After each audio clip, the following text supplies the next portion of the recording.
Okay, so looking at UK 7, he bought 4 infantry, 2 fighters, artillery. Continues to be a pain up here. Again, 2 fighters, 2 fighters, 2 fighters, 2 fighters, 2 fighters, 2 fighters. So, like we pointed out, he's going to continue to cycle. You know, he's got just like I do, right? If you watch any of my KJF games, I'm normally in C Zone 6, but I got the fighter cycle going. He's got the fighter cycle going here too. Again, good news is no UK ground other than these guys. So these are the only UK US ground other than these guys here on the mainland, right? So he's got all of 4 ground units on the whole center of the board other than his UK that he's been using to pick away and trade with. So again, that's good news for the whole India situation, because even when he abandons with Russia, if Russia comes and takes us, who cares, right? Because we're going to take Russia and they won't be able to use that as a factory. Well, I guess it'll go back to India or UK. Never mind. Scratch that. Forget I said that. Nonetheless, I still am pretty happy with the fact that they only got the handful of ground units on the entire midland of the continent. That being said, Japan only has 2, 4, 6, 8, 11 themselves. So this is a turn that I'm going to concede a little bit of the Navy air game in order to get some more ground units onto the mainland. The interesting part of their turn here, combat move, this tells me a little bit. So he used 1 infantry, 3 fighters to kill my guys there. 1 bomber, 3 fighters to go to sink where I had a tank. So he is willing to do airstrikes. That's what that mainly tells me. He's willing to do airstrikes at potential risk with no ground, which is important to know. And then, of course, he took France and Northwest Europe here. Let's see. He did use 4 units to take France. What would that come out to be? Destroyed 4, killed 3. So, positive for him overall. Definitely. So, in any case, you can see in the sink, he did lose a fighter, though, so that's good news for us. So, that fighter did hit. But this tells me he's willing to take all airstrikes on just ground. So, the next step for these guys would be to come here, but he does have 7 air to attack that too, so he's likely to kill it. And based on this, he's willing to take that risk. Now, that there's a decent chance I could hit back, but there's a chance I don't. I'm not really too concerned. I'd love to get in here and take these away from Russia, but I think I'm going to pause him a turn, let these ground catch up, and then move 4 at a time, because 4 against his 7, well, he's going to be adding 2 fighters each time, but 2 infantry versus 2 fighters I will take. So in any case, I think we're going to pause here. If he blitzed the tank there, I could kill it, type of thing. And we're going to focus on these guys up here and see if we can push some ground up here, which means I have to put a chunk of ground here where he can have 5 fighters and a bomber, 4 more fighters, 2 more fighters, 1, 2, 3, 4. So he can have 11 fighters and a bomber hit right here. So whatever I drop there, he can do a major airstrike and crush. So we're going to throw the AA in there. We're going to take the AA of Tokyo and throw it in there and make it be something, hopefully, to make him question a little bit. He also can throw, and more likely, actually, now that I think about it, he'll throw a transport at him. Dang it, as I think about that.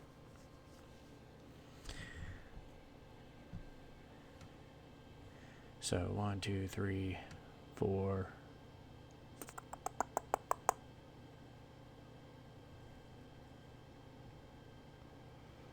Because he's shown the willingness to sacrifice the transports already, and if he just throws 1 set of ground in there, that'll soften the blow against his air. So I think I might just trade this and land my backup units here.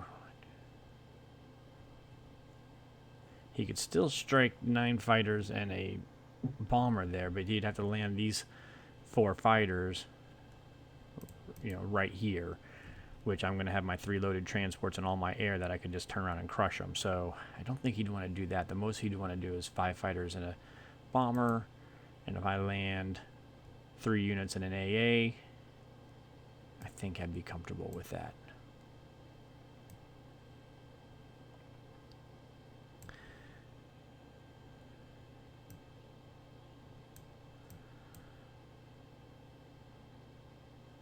So, and then I'm going to be having 6 other units here. Okay. Kind of changing my plan a little bit as I go here, because I didn't think about the fact that he could just sacrifice the transport to soften the blow. I was going to dump everything here, but we're going to have to land here and push instead, it looks like.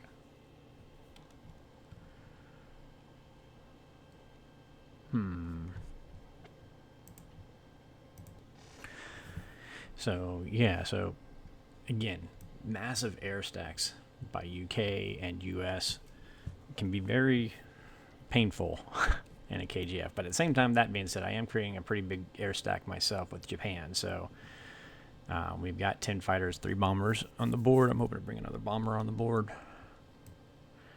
I think I'm going to go with my modified plan. Attack here, drop here. This is going to be my new plan.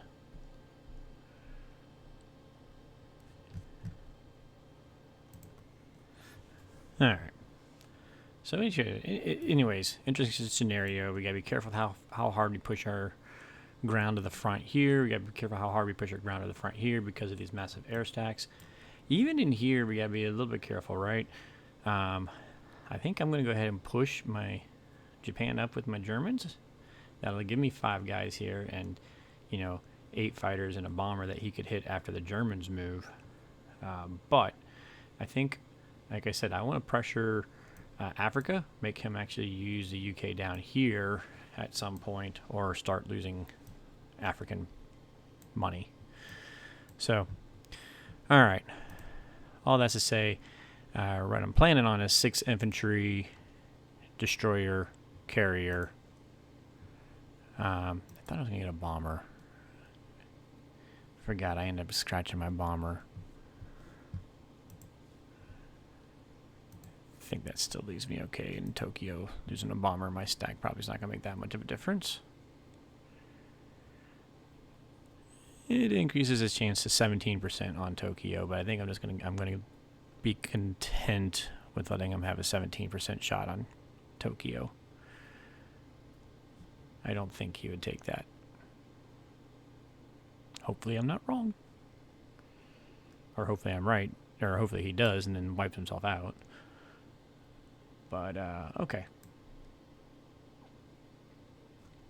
Yeah, so I want to be able to put 3 infantry on the mainland. I want to put 3 infantry back into India. Just get a little bit more 3 infantry on Tokyo, excuse me, and 3 infantry on India. So this round we're going to look at getting a little more ground back onto the mainlands and then the lands for Japan, which we've got a lead still on the Pacific Fleet. So, and by building a carrier, although we're only building 2 boats, that is putting 2 more planes in the water at least. So this is effective for defensive units. It doesn't help my attacking units to match with him. So I only lose 1 unit in a defensive capacity. So we'll be happy about that.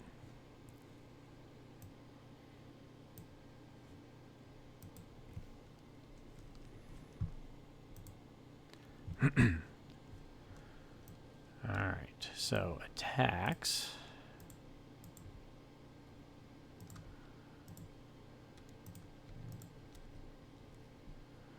We'll make sure we hit him. And all of those can land in either 62 or the mainland. At some point, I want to get these bombers in range of Russia, but to start helping pound the factory and try and wear that down. But we're just not... We need them even on the mainland just for the defense right now, so... That some point is not this point. He's got that sub hanging around. I'm not too worried about him.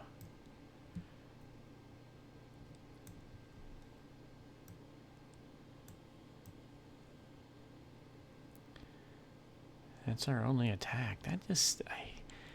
feels so bad to only get 1 attack.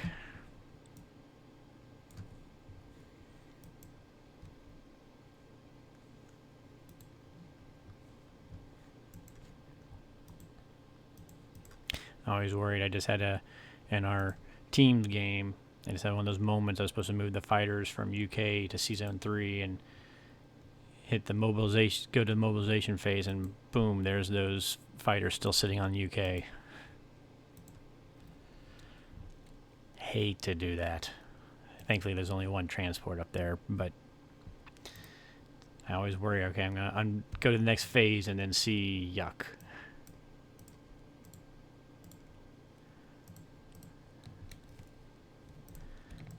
We're just going to pile everybody back in here.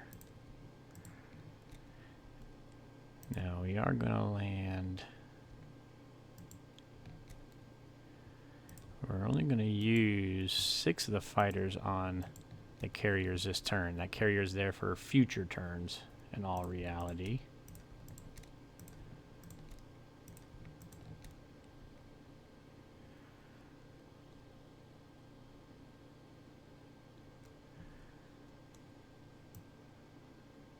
So we're going to hold tight there. We got 4 versus his 6 strike. Since we took here, you can't even use those guys, so I feel decent about that, and that'll leave me 6 infantry that I'm going to have with my 3 transports, plus my 10 fighters, my 3 bombers, all which could hit here unless he airstrikes and moves him in, but then they'd be able to hit there, or I guess he can use, again, you can sacrifice US transport in all likelihood, so 4 of the fighters won't be able to hit there, I guess. Well, actually they could if I move the carrier up. But in any case, whole point being, that's positive. He's down to 1 unit up here. He's going to have to sacrifice a transport or more to get more green guys up here. He may just sacrifice all 4 transports for that matter. I don't know. This is a different strategy than what I'm used to. So that being said, I believe we should have 63 dead zones, so he's going to have to sacrifice some to get him in there. We'll see if he sacrifices them all, or if he sacrifices just 1 or 2 or what. But I got a feeling he's going to want to increase his land presence as well. But it's costing him a transport for every 2 he gets over. So I think this is a positive aspect for us.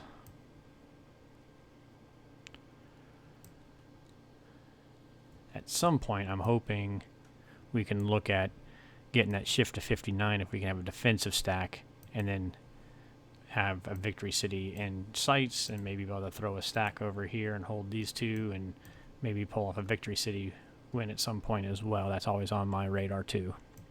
Okay, I think that's it for this turn. Oh, here we go. I guess I can end phase, right? Everybody moved. Here we go. I do want...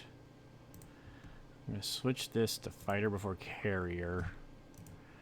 Just in case he attacks the fleet. Those carrier for a one-shot strafe. Those carriers are expensive units, and I feel decent enough about my defense. I don't want to rebuild carriers.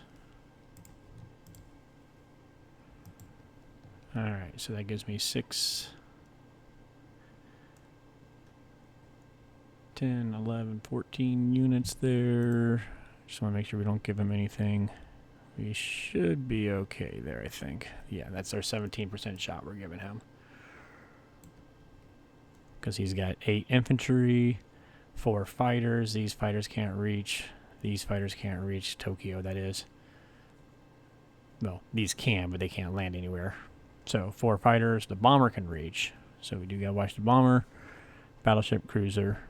So, yeah, our calculation should be good. There we go.